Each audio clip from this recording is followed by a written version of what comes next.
Hey folks, good evening. It's Monday night. Yeah, it's Monday, right? Hope we're all well. I just thought I'd do a bit of a live stream this evening because I've not been broadcasting much on my channel in the last few days.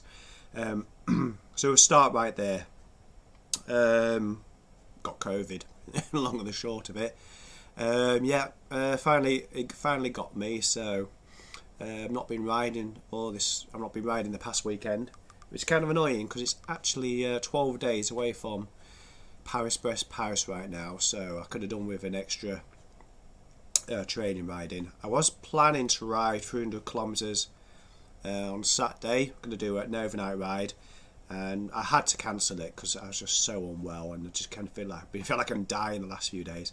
I've just had an email back from Andy Clarkson, who's the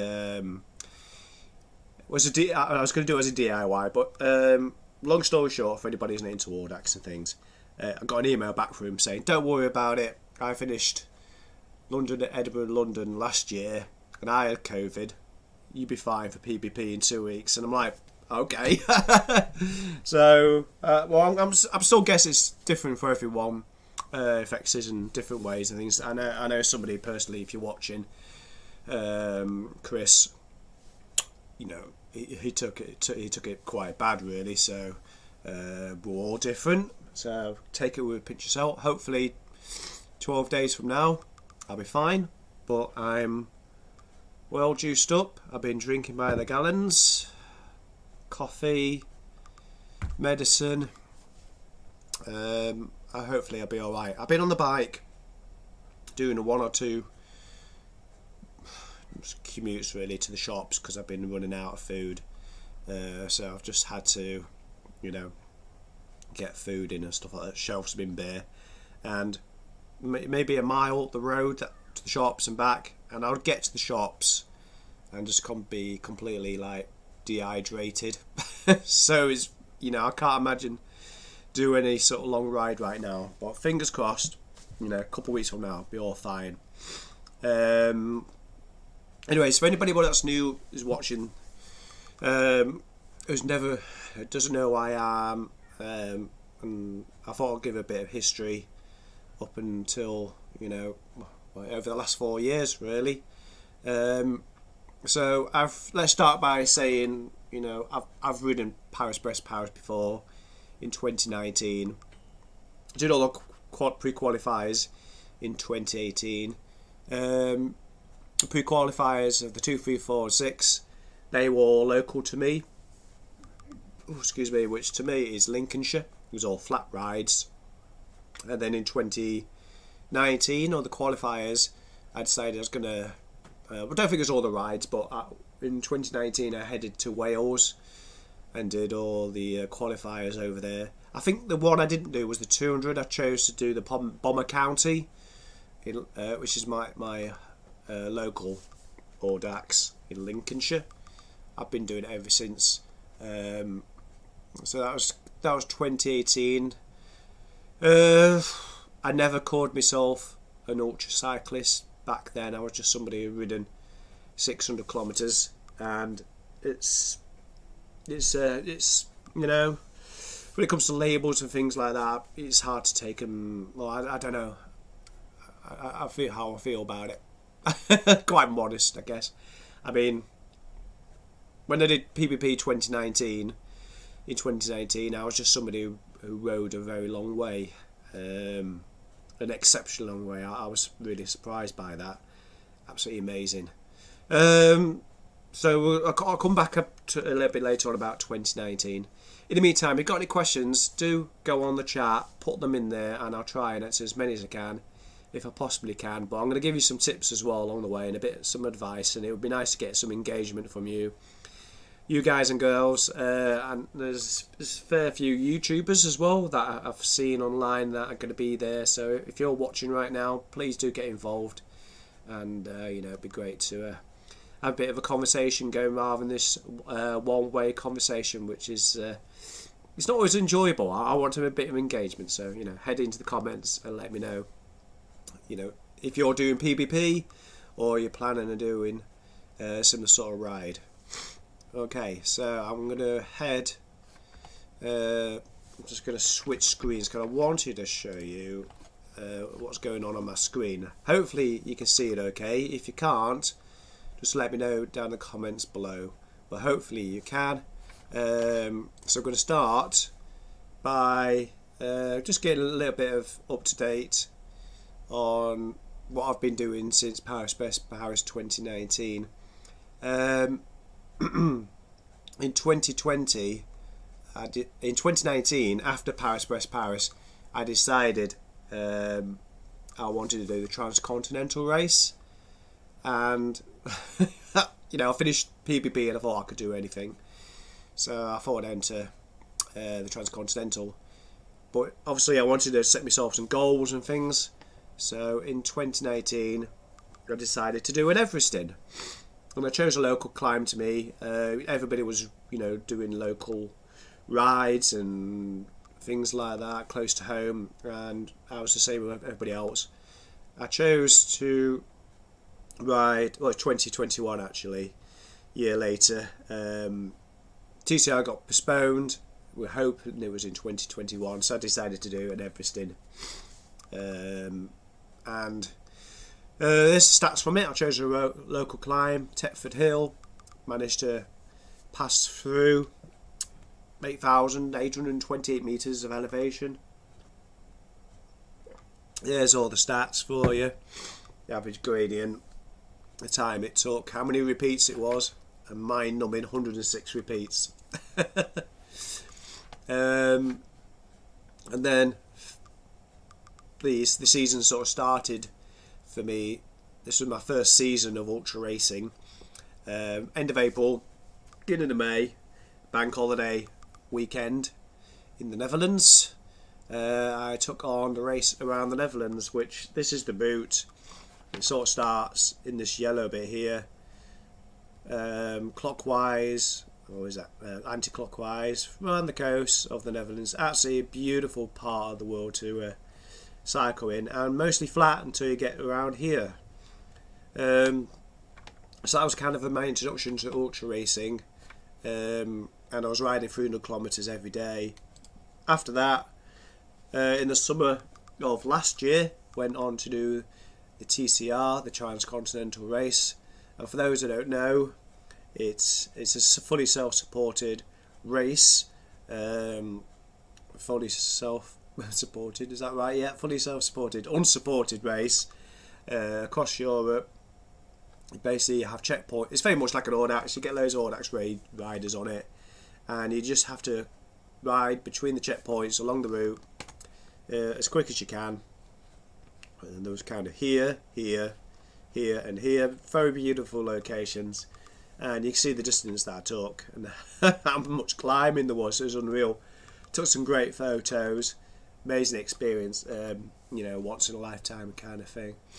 And then that kind of brings us into this year and training for a race later on this year, well, later on in the year, which was last month. I'll tell you about that in a moment. But earlier in the year, in May, I went on and did this one in the UK. It's called All Points North, and yeah, that's the distance, that's the climbing on the right of the screen there.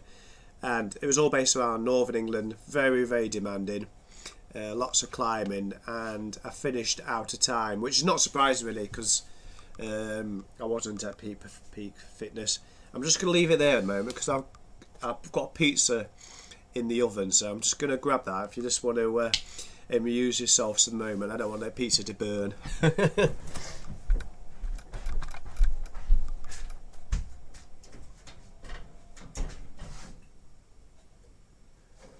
Looking a bit black.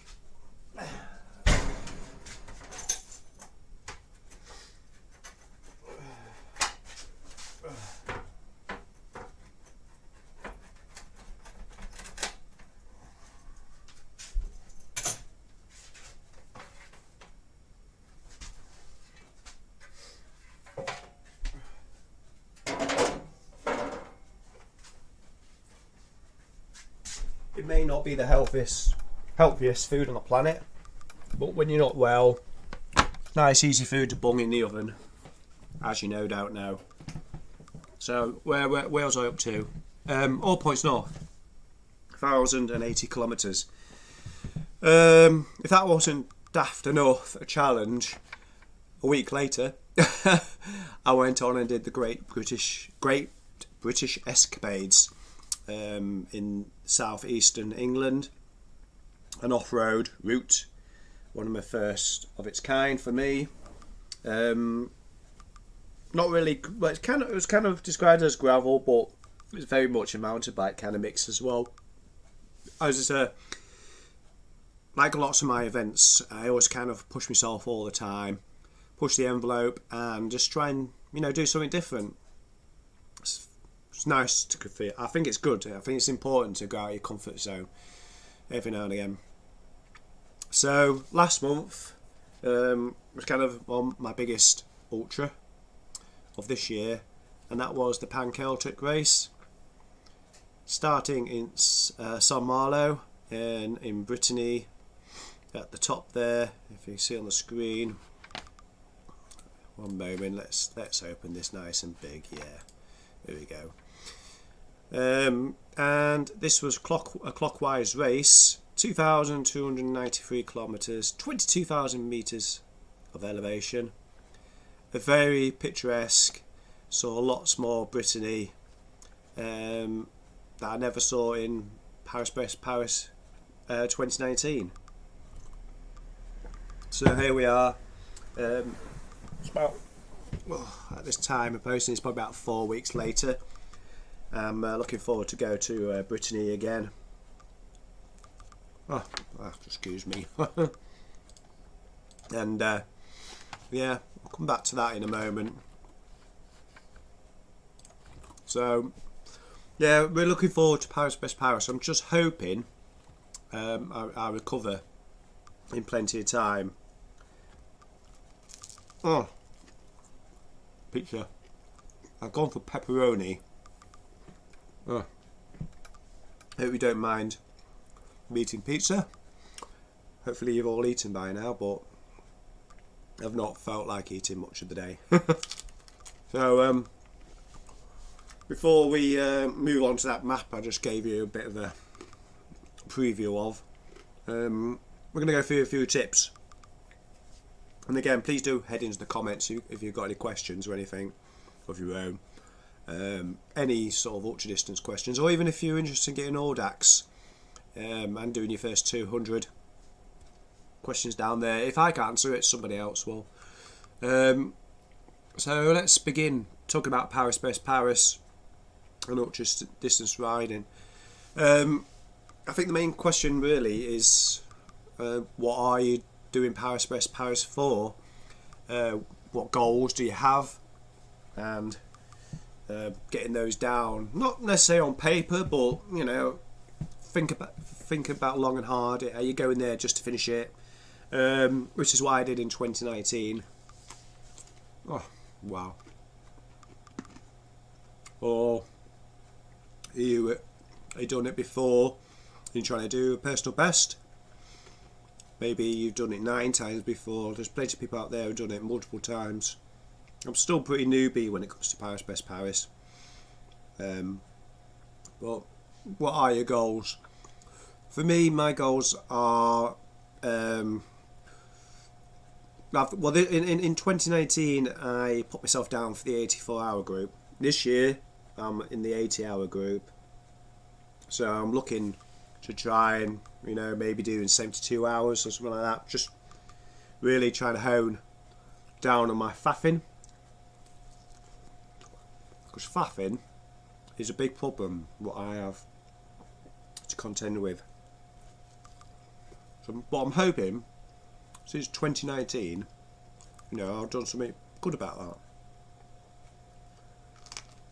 that. So my goal, I wanted better in 2019, last PPP. So yeah, I think it's good to try and do a little bit quicker. And then I'd ask myself, you know, if you're doing Paris Brest Paris or any sort of ultra kind of event, I guess you obviously need to sleep at some point. So how far are you going to ride each time before you do sleep? So for Paris Brest Paris, that's probably quite an easy one to answer. You divide it up into 3, so 3 or 400s is what most people do. You can't divide into you can't divide into 3 or 4 and get 300 because you just don't have enough time. Even if you're a 90-hour group, you just can't do it.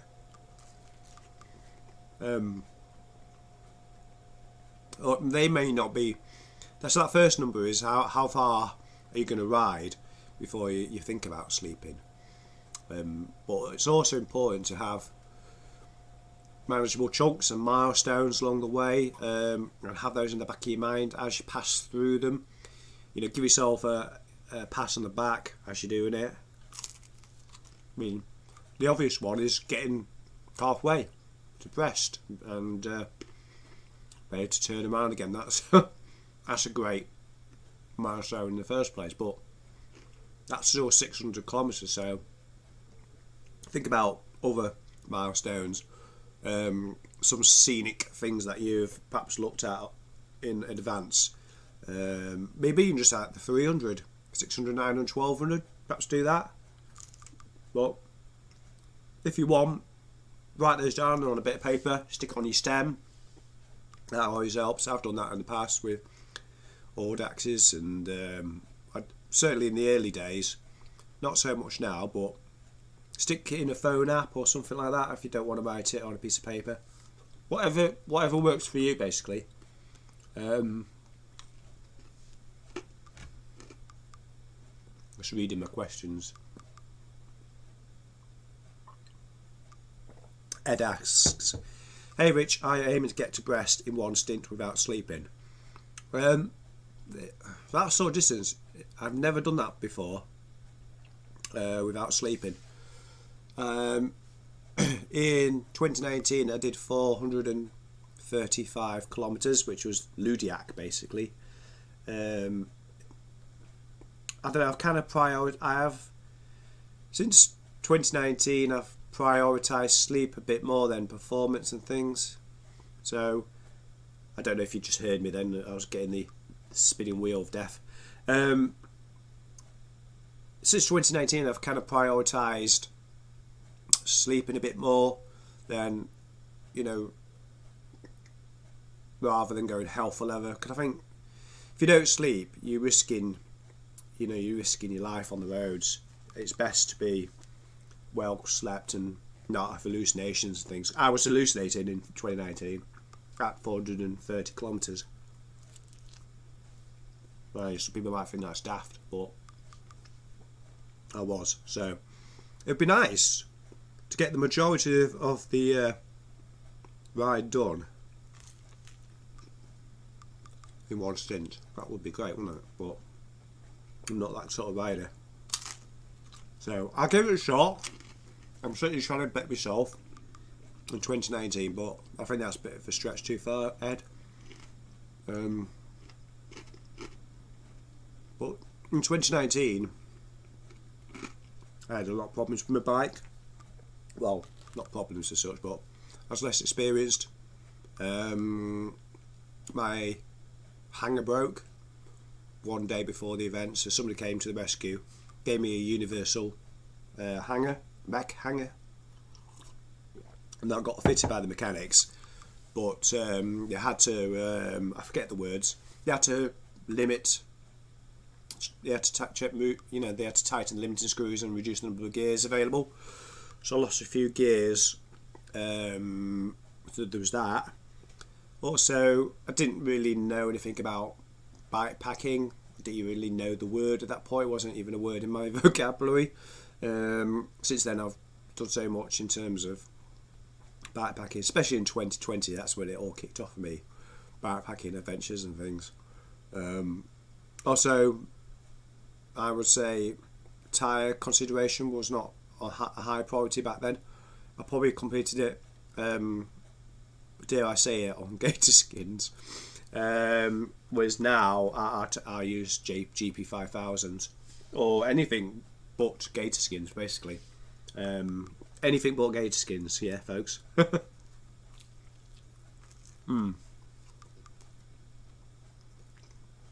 I guess when it comes to tyre consideration, I think you've got to remember it's not a gravel event. In 2019, gravel bikes didn't even enter my psyche. They suddenly appeared in the last few years, so I'm expecting I might see a few more gravel bikes in this year's Paris Brest Paris. But personally, okay, gravel bikes probably a great thing, but don't put whacking great thick tyres on there. I know comfort is definitely more important than performance. Well, I prioritise comfort more than performance, but I wouldn't want to put 45mm tyres or anything like that, because you want to be, you don't want to kill yourself. But another thing is tubeless as well. I certainly prefer tubeless now, so I'll be going 30mm tyres, tubeless, mudguard, possibly, just looking across at the bike. Actually no, I won't. I'll take the mudguard off, because I'll have my tail fin bag, and that will be my mudguard. I kid you not. So another thing I've mentioned in my recent series of videos is bike maintenance. Is your bike ready for Paris Brest Paris? Have you got everything fixed on it already? And if the answer is no, you should be booking something in with your bike shop or your local mechanic, or just servicing it yourself if it's something you're capable of. But it's always nice, I think, to take to somebody else and let them deal with it, or find something that you probably think, oh, that's okay, that'll be fine. I think if you're paying somebody to do it, they will look close, I think. Stop eating your pizza and stop rambling. Oh dear me, is it because you like my pizza too much? Look at this. Look at it, pepperoni pizza. I'm going to get the pizza eaten really quickly, shall I?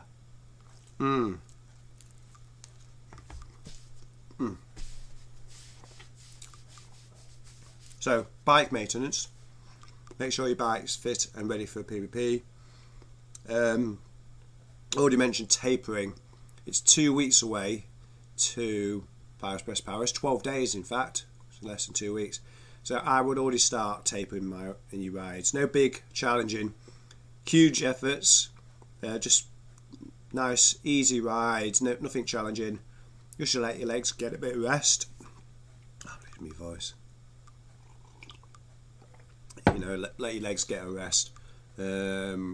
Hopefully you've prepared well up to this point, and it shouldn't be a problem anymore. A lot of people are posting on Facebook, oh, where's the GPS? How do I get this route on my Garmin? My one top piece of advice is don't worry about the route. When I did in 2019, I just followed the signs all the way around. Don't worry about the route. Just follow the signs, you'll be fine. Although personally, because I've done all these races and things like that, I'm still planning to get the route on my phone. But that's just me. I just want to be able to plan. Something I'm going to show you on the screen right now, in fact. So, if I just switch to my browser again, hopefully you can see the screen okay in just a moment.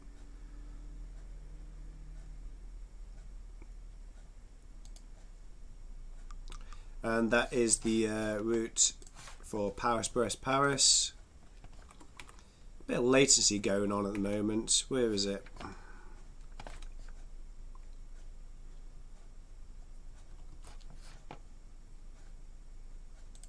Oh, here we go. Press the wrong button. So Paris Brest Paris. This is the route, which will be all right in 2023, and I've gone to the effort of putting a few food and drink places and shops and things on there. Boulangeries, what time they open, supermarkets, pizzas, McDonald's, of course, shops, creperie, McDonald's, pizzas, and I'll probably pad this out a little bit more. Yes, you can go to the controls if you want, and I will be along the route, no doubt, just like everybody else. But that's what I'm planning to do, really. Just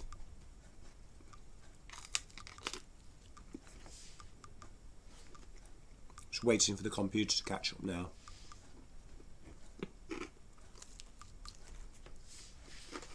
Right.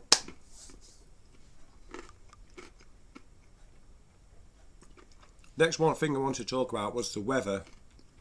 So, wherever you come from in the world, what do you know currently about the French weather? Well, let's assume you are coming from Europe and you know the weather in the northwest hemisphere quite well. Then you'll be prepared for what France has to throw at you, really. Especially if you live in the UK, just think of it as riding at home, and be prepared for any sort of weather, really. As long as, you don't have to worry about snow at this time of year, but there'd be cold nights. In 2019, it got down to about 3 or 4 degrees, I'd say. Very, very cold. I was nearly freezing. There's one point. I'm just going to go off topic for a moment. I'm going to ramble, yeah.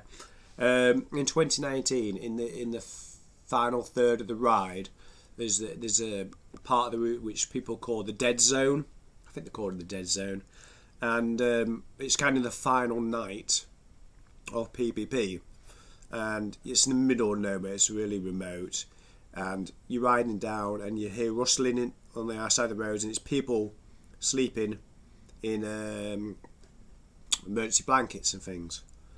So, me being a complete novice in 2019 and underprepared with equipment and things, I was really anxious. And I was like, I better not get punchy, I better not get mechanical, because if I'd had to stop at like 3 or 4 in the morning, I'd been so cold. Yeah, so be prepared for all kinds of weather, really. Do take a rain jacket, don't skip that one. Somebody don't mind me eating pizza. Oh, it needs to be eaten warm, doesn't it? You can't let it go cold. Wow. I've only got one slice left. Boo. So, what I'm going to talk about next, I'm going to ask you a question. If you're doing Paris Brest Paris, what are you taking with you? Have you decided yet? Have you got it wrote down? Maybe this is your first Paris Brest Paris and you don't know what to take at all. Obviously, I think many people that have done audax or any sort of long distance event, well, certainly for audax, perhaps 600 kilometres is the furthest that you've ridden, so this is going to be a big jump up. So you do need to consider with a lot more. What's the word? You need to think about. If you need to go into a bit more effort, decide what you're going to take with you, because you're riding overseas as well. So what I suggest doing is taking everything out the cupboards or wherever you put your cycling equipment, pop it on the floor into piles, maintenance, clothing, personal products like toothbrush, hand sanitizer, whatever else, toothpaste, that kind of thing, electricals, bike maintenance. I've already said that, but just categorise your stuff, put it into the floor, and look at it and go, right, do I really need six inner tubes, or 3 jerseys, or 4 base layers, 2 bib shorts?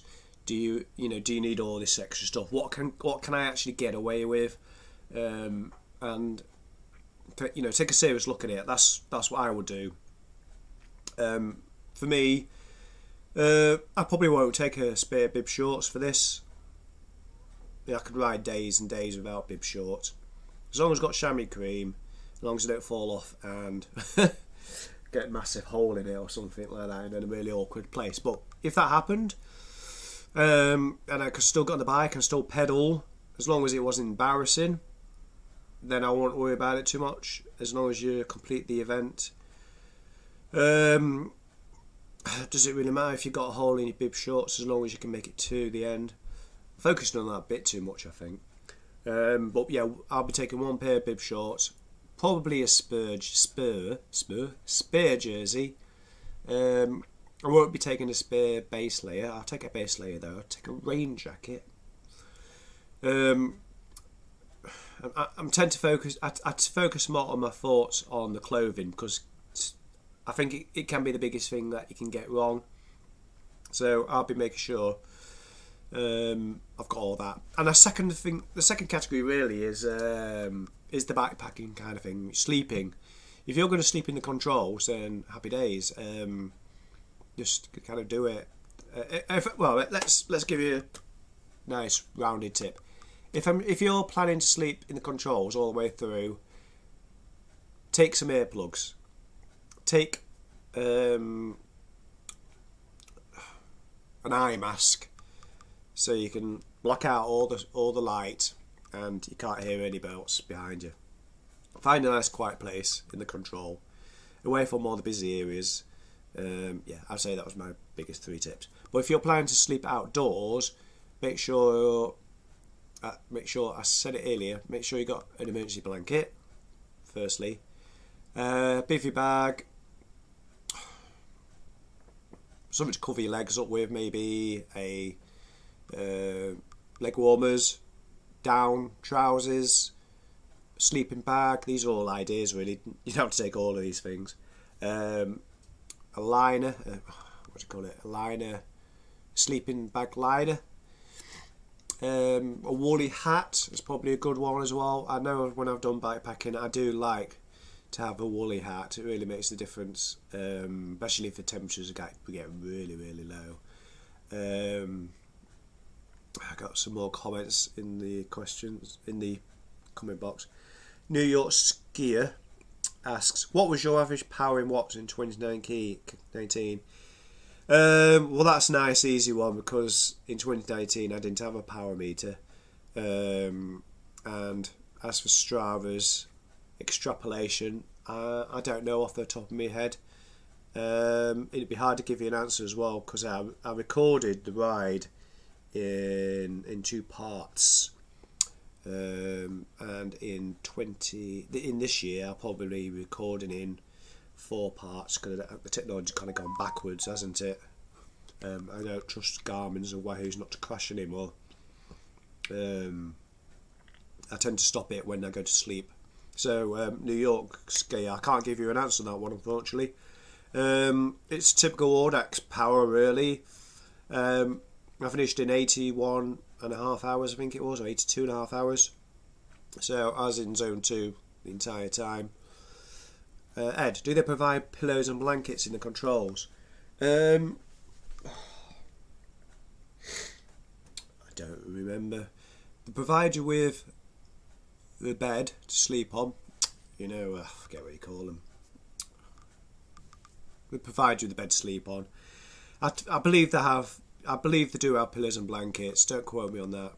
I'm almost certain they do have pillows and blankets. But when each control is looking after 300 riders, you can't expect it to be very comfortable in that respect. So if I was you, Ed, I would take along anything that you'd probably sleep outside with, like one favourite item, like a really good pillow, like a travel pillow, or a woolly. Actually, I'd take a woolly hat with you, because in 2019 I did sleep inside the first control at Ludiac and it was freezing. I really wish I had a hat. So take a woolly hat, And I'd probably take a sleeping liner as well, just to give yourself a little bit extra comfort, because the controls don't, they're very basic. And it's cheap as well, if I remember rightly, about €5 or €6, something like that. So I hope that answers your question, Ed.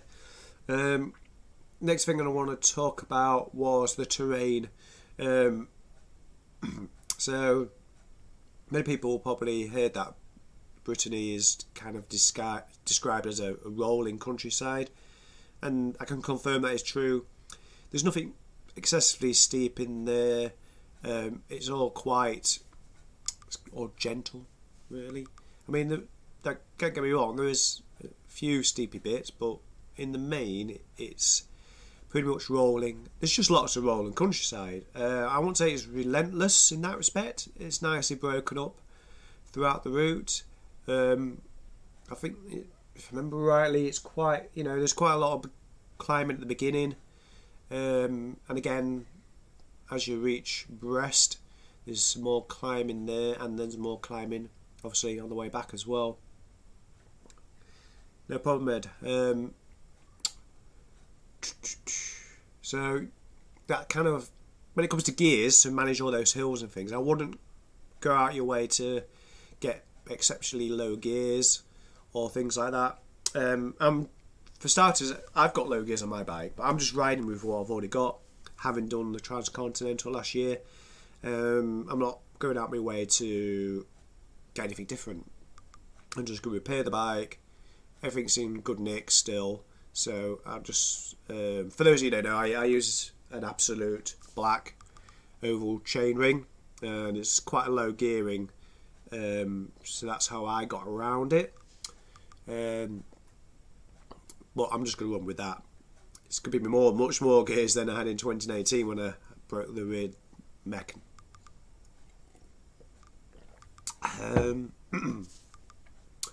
Shops and places to eat. Have you been to France before? Have you got an idea what to expect? So I went in 2019. I was there last month for the Pan-Celtic race. Okay, I'll say it's a different route. That was very coastal in part, anyway.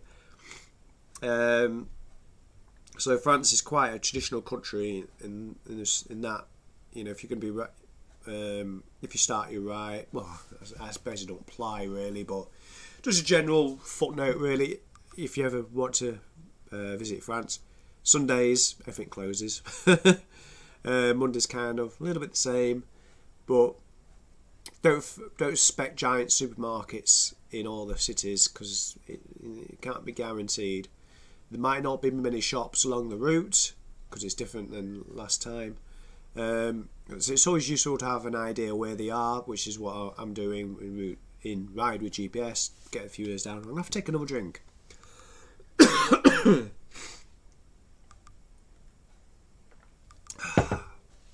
So, because if you see any shops and you're hungry,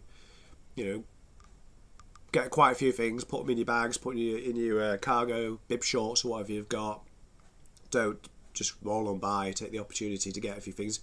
And especially if you see a boulangerie, it's like a pastry shop where you can buy croissants, choco pan, all those delicious cakes and things. Don't just roll and buy, because they're really nice.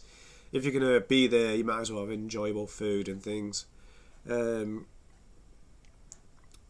if you're me and you're trying to get around it as quick as possible, a few McDonald's stops, takeaways, Burger Kings, things like that, won't go amiss. I say I'm going to be racing through. If you've watched any of my channel, I'm usually there for the finish. I'm not the one setting a world record or getting in the top 20%, basically. It's all about personal best, beating personal bests. Question down in the comments from Muxai. Hey, thanks for your videos on PvP progression. I've got one question. Do you know if they allow air bars on the bike this year? Simple answer is yes, and there is no... it can be any length. It doesn't have to be within a certain length.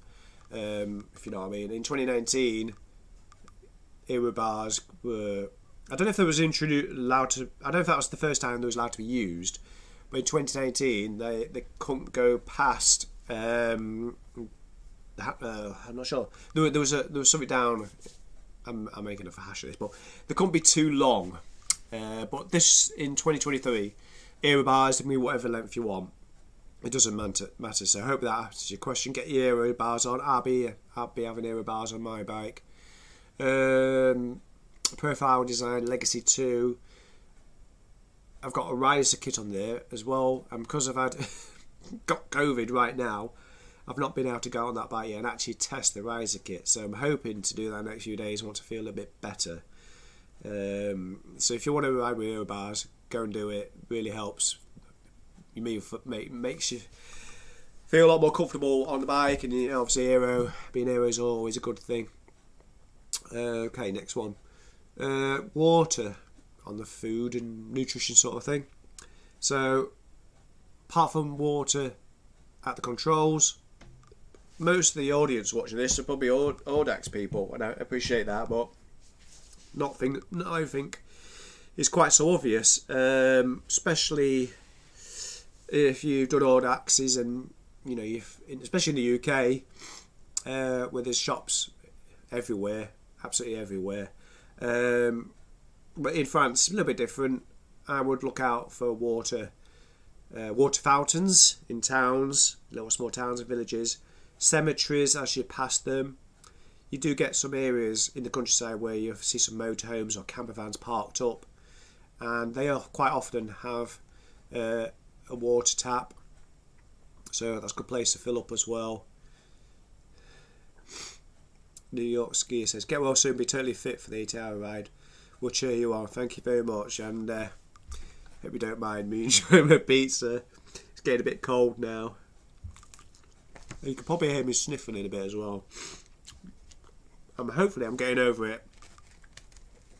I've not felt so bad today, but just in case my boss is watching me, I did manage to pop to the shops again today. It's a mile each way, but there's no way I'm going to be able to cycle 20 miles to and from work at the moment.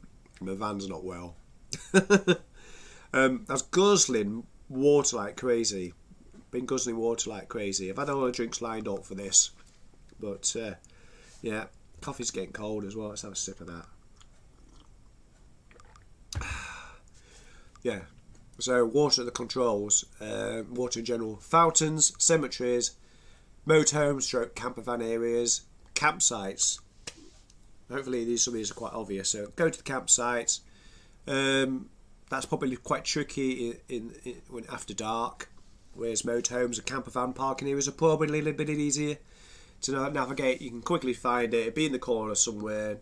If there's only one camper van, head to the only camper van. Yeah, it will be there. Okay, next thing I've wrote down on my list is a bit of a law, really. So, and that is, if you're riding in France, you're not allowed flashing lights on your bike, on your rear or your front. So when it comes to rear lights, battery powered is the way forward on them. Don't bother with USB. Many people use USB, but I don't find it very reliable. Even here in the UK, for doing audaxes and just all year round, basically, I started out with USB, and it was just a money sink. Yeah, you'd buy the light, and then a couple of months later, it'd break. Whereas, I don't know, it seems better. The battery one, it just seems so much more well built. So I've got some Omni 5 from Cateye. I've also got an Omni 3 from Cateye, and these are all battery powered. I would recommend the Omni 5 from Cateye because it's just a lot brighter. It's got 5 lights inside it, and it's got modes for flashing, steady light, as well as like zoom, zoom, like what's that car show? Knight Rider. Showing my age there. So just remember, if you are riding in France, try not to use a flashing light. It's very tempting because I don't agree with it, because I think flashing lights are better for safety. Your cars can see you better, but I don't make the rules. The next tip is, and I mentioned it earlier, take your bivvy bag or an emergency blanket with you, whatever your game plan is. If you're stuck in the middle of nowhere and it's cold, I gave you the example earlier. If you're in the dead zone, great name though, isn't it? If you're in the dead zone, you're near the end of the ride, you're absolutely knackered, you've had loads of punches, you're fixing them, it's 2 o'clock in the morning, you're hallucinating, what's the one thing you don't want to happen? Get another puncher. But you're so tired, you can't pedal anymore, and you don't go into a bush shelter because you've got nothing to cover yourself with. Just remember to take that emergency blanket, or at best, even better if it's raining, a bivvy bag, or both. Last thing I wanted to talk about was, well, not the last thing, but it's the last thing on my list. I'll try and think of some more as I go along, and that is paying for things. I would say many people will probably think you should take some cash with them, physical coins and notes and things. I would say don't take too much, just a few small denominations, like €10, €20, that kind of thing. Try not to take €50 note into a small shop, but you don't need to go overboard and take hundreds of euros with you, because France is a third world is not a third world country.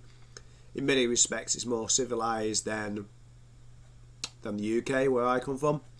Certainly better standards of driving and roads and everything like that. Anyway, I'm going off at a tangent. France, you can use Visa cards, debit card, MasterCards, all the usual big name brands. All the shops that I went in July, only last month, practically all of them took cards. There was no problem at all. No one asked for money. It was not a problem. So you can get away with cards. But if you're an international traveller, like I am, I'd get myself a Revolut card, Revolut. I'll stick it in the comments below, just that spelling, Revolut card. If you want to Google it after this is over, then, or even just open it now in another tab, then be my guest. So it's a Revolut card. It's hard to describe, really. I'm sure there's a nice, easy way to describe them in a couple of words, but I call them multi-currency cards. If you deal in crypto, like I do, then maybe it's easier to kind of understand. Basically, you have different quantities you have several accounts in different currencies, and you just top them up, putting money into the accounts. So you might have €50. You might have 50. What's the Czechia currency? Lira? Can't remember. But basically, you have all the different currencies. Maybe Australian dollar. I can't remember many currencies now. A lot of Europe's in euros. But basically, you have all the accounts, and there's an app you can download to your phone, and you can move the values in the accounts as much as you like, and you top it up from your own home bank accounts. The idea is, before you go to France or Germany or wherever you're going on holiday, you transfer money from your bank account into this card, stick it into the currency that you're going to be spending the most of, and whenever you go in shops, as long as you've got as long as your balance is above zero, you just swipe it as you normally would, and it's recognised all over the place. You don't pay charge. Oh, this is the important one. You don't pay charge going into an ATM. Generally not. There's always exceptions, but if you go into an ATM in a bank or just one on the street, you can generally go up to it, and there's no charges whatsoever, which I think is fantastic. So that's the Revolut card. This pizza, still a little bit left.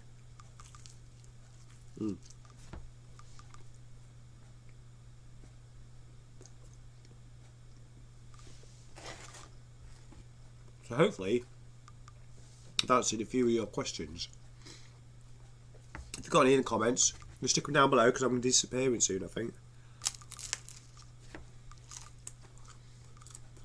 Because I'm running out of drink. Perhaps I'll tell you a little bit more about my plans. So, let's talk about the bike.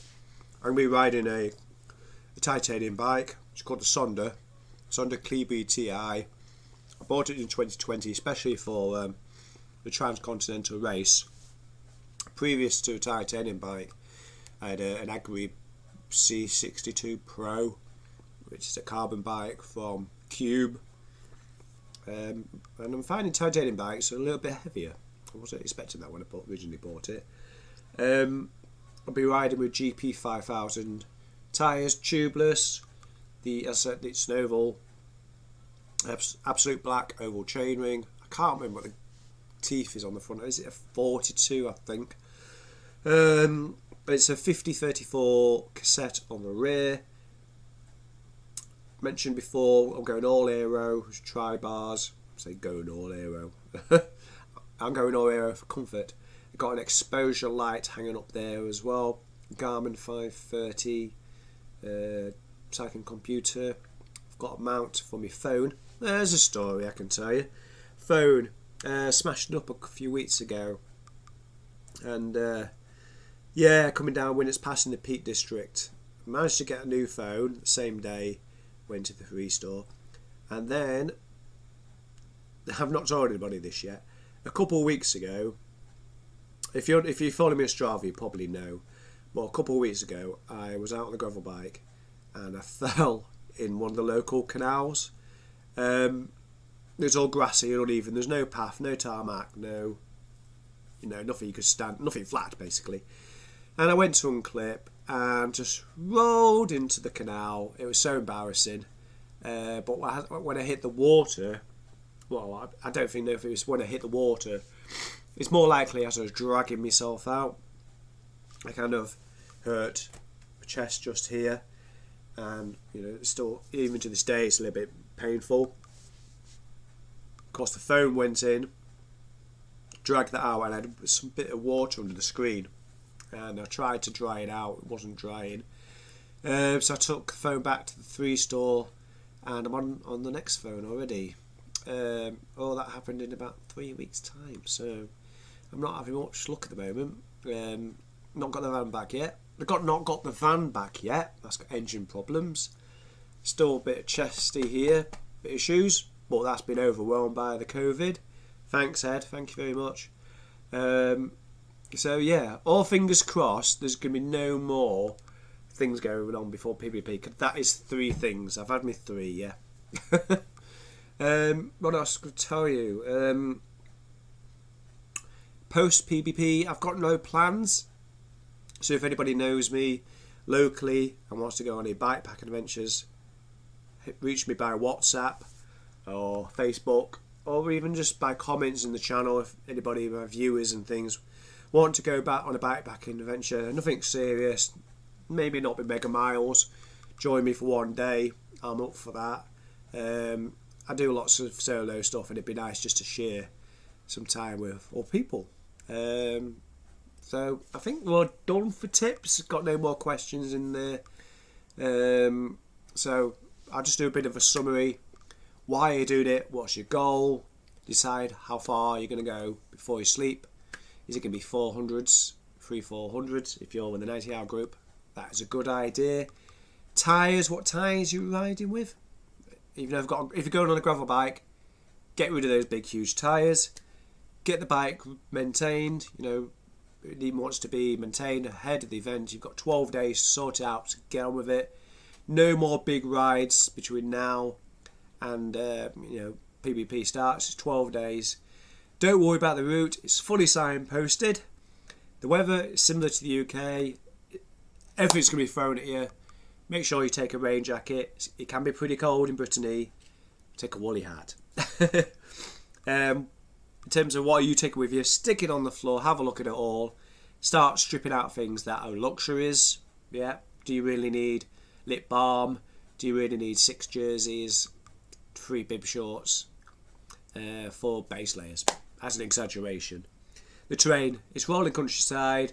There's no relentless steep climbs. It's just rolling stuff. You don't need any low gears. Shops.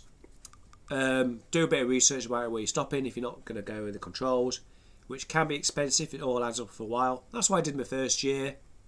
I played safe and cost me a lot of time, which I didn't really talk about, but it does, believe me. Water. Look out for fountains in towns and villages, cemeteries, motorhome, camper, parking areas, and even campsites, but not at night. Don't have flashing lights on your bike. It's against the law. So I'm talking too fast now. I can't even breathe. Do take a bivvy bag or an emergency blanket. No matter what you're doing, what your game plan is, because you just don't know what's going to happen in the middle of nowhere. Consider getting a Revolut card. Take a bit of spare cash. But generally, the cards are accepted everywhere. Here we go. Bit of a roundup in 2 minutes. Okay. Except here I am, just about an hour. I do hope you've enjoyed this. I'll try and get out some more videos between now and the start of PvP. And of course, it goes without saying, if you're looking to do PvP yourself, I hope to see you there in a few weeks' time. I hope you found this useful. If you have to, give the video a big thumbs up. Perhaps consider hitting that thanks button as well if you want to show your support. And well, that's it. Enjoy the rest of your evening. If you're watching elsewhere in the world, hope you have a great day, great afternoon. I'll see you in the next video at some point soon. Take care. Bye bye.